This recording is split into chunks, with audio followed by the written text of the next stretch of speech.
Okay, so it's time for another one of the February battles, and someone actually asked, you know, see there's got all the names all situated again. I'm gonna two and set together. So you have Sif, Valkyrie, and Rogue left on the Marvel side. On the DC side, you've got Power Girl, Wonder Woman, and Supergirl. Someone actually asked if I'm actually drawing names at random, and yes, they're actually all in here at random. And of course, for the first round, Miss Marvel won, so she gets to continue on to face whoever the winner of the fourth battle is going to be. So here we are now for second battle. And Rogue. So the X-men Powerhouse. Now, there are various power levels of Rogue. Rogue, for a while in X-Men Extreme, actually could draw on all of her different abilities. Which actually meant that anybody she had touched, she could pull on multiple abilities at the exact same time. I think in one spot she used telekinesis as well as a morphing ability to transform people she was with. Some person transformed into the Hulk and had Hulk similar abilities. Now, I'll probably give her partial access to that, not complete access, because then she would essentially be like taking on every single mutant in the Marvel at the exact same time.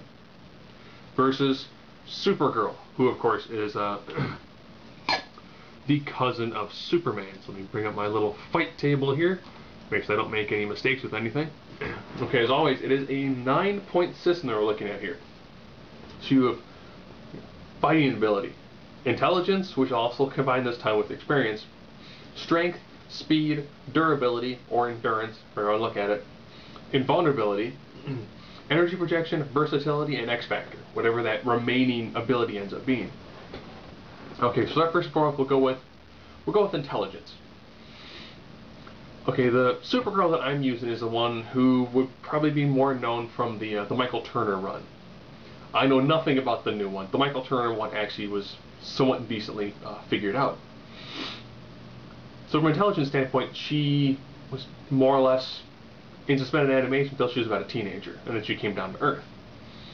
The amount of actual experience she has is quite minimal. Her amount of intelligence, she knows an awful lot about some of the different Kryptonian things, as well as has a decent working knowledge of Amazonian and Apocalyptian technology. And then you have Rogue, on the other hand, who, Xavier's School for the Gifted, so has a really good grasp of virtually everything. So I'd probably say if I went just raw intelligence, I might give the edge slightly to Supergirl, just because of, the different levels of technology she's been immersed to, but she hasn't had that much time with it. Where on Rogue's hand, she's dealt with some of the apocalypse that's almost celestial in nature, as well as Shi'ar technology. But she also has an incredible wealth of experience. So 1 point to Rogue. Fighting ability. Supergirl has been trained by the Furies. She doesn't remember a lot of that because that was during a brainwashing scenario. Also trained by the Amazons. That's probably some of the best training you could get in the DC universe, would be trained by the Furies and the Amazons. That being said, she still pretty much fight like a Superman. Which pretty much means she is a fly at you, punch really hard. Still have almost never seen her throw a kick. Where Rogue, on the other hand, a massive amount of training when it comes to the X-Men. Plus, with the ability to draw on the memories of other people, albeit kind of chaotic, she has an awful lot of additional fighting ability that she actually can call upon. So I would probably actually give Rogue, I might give her the fighting ability. I'll probably give her the fighting ability as well, just because of the amount of time she's had when it comes to fighting, the amount of battles she's actually had, and a much more probably refined fighting style. Where Supergirl, she's got decent training, but she's yet to really show a decent application of it. Strength. Strength is Supergirl. They've gone on record as saying that she's probably stronger than Superman, primarily because Superman consciously holds back. And over time, Superman probably runs at like a 8 as opposed to a 10, where Supergirl is running an almost constant 10. She's not really holding back, she's going balls out the whole time. Speed. Again, of Supergirl. You know, Rogue does have a lot of abilities that probably give her fantastic speed, but even the fastest person that she's dealt with that's a mutant is still a bit on the slower side when it comes to the Marvel standpoint, the DC standpoint. Quicksilver's really fast, but Flash is faster. So I'd therefore probably put Superman's speed, and then for Kryptonian speed, probably slightly above Quicksilver. Which would be the fastest mutant in the Marvel, would still be kind of slow by DC standards. And I'll go with durability. You know, while Rogue could call upon Wolverine's healing ability, as well as probably Sabretooth's healing ability, she doesn't have a natural level of healing ability. Where Supergirl, again, Kryptonian level healing, is going to almost consistently be healing as well as long as there's a yellow sun. Invulnerability. Supergirl still has the exact same weaknesses that Superman has, you know. Magic, red solar radiation, and somewhat even electricity. The electricity weakness for Kryptonians was brought in after the Superman the Animated Series. So electricity actually has a pretty decent effect on Kryptonians as well as Wonder Woman.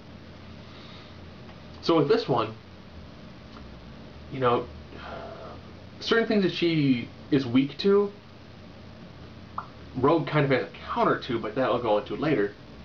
So she's got some weaknesses, can take a tremendous drumming, where Rogue essentially doesn't have that much in the way of weaknesses.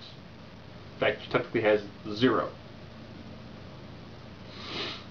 So I'd probably say, given the 3 weaknesses that Supergirl has, you know, kind of difficult for them to really truly come into play.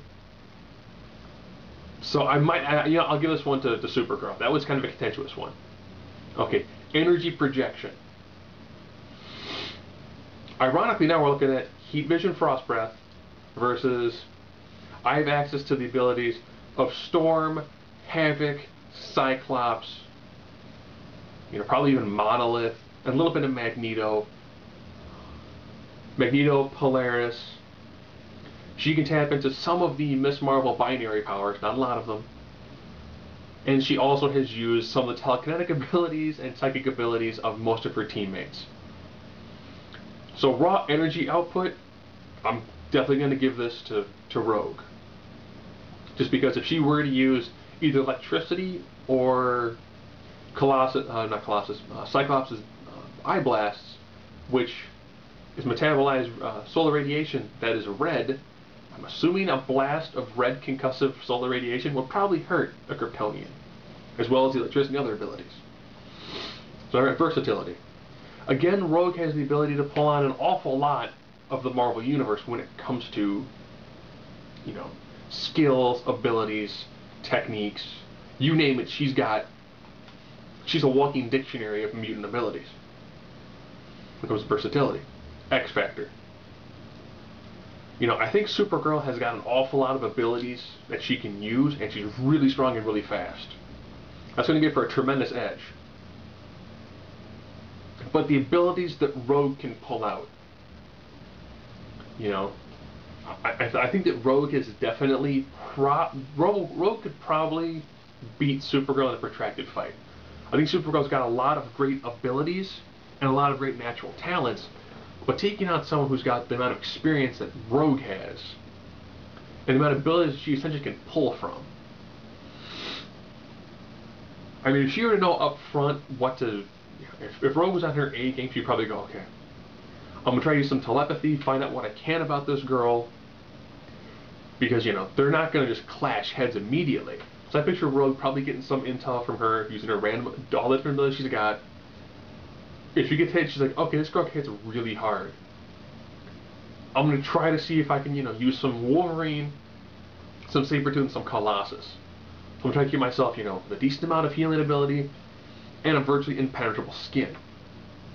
You know, could she maybe even copy some of the abilities of Juggernaut? Potentially. Or she might go, okay, I need to do something at a distance. She's got like, she shoots, you know, I beams. Well, see what Colossus has got.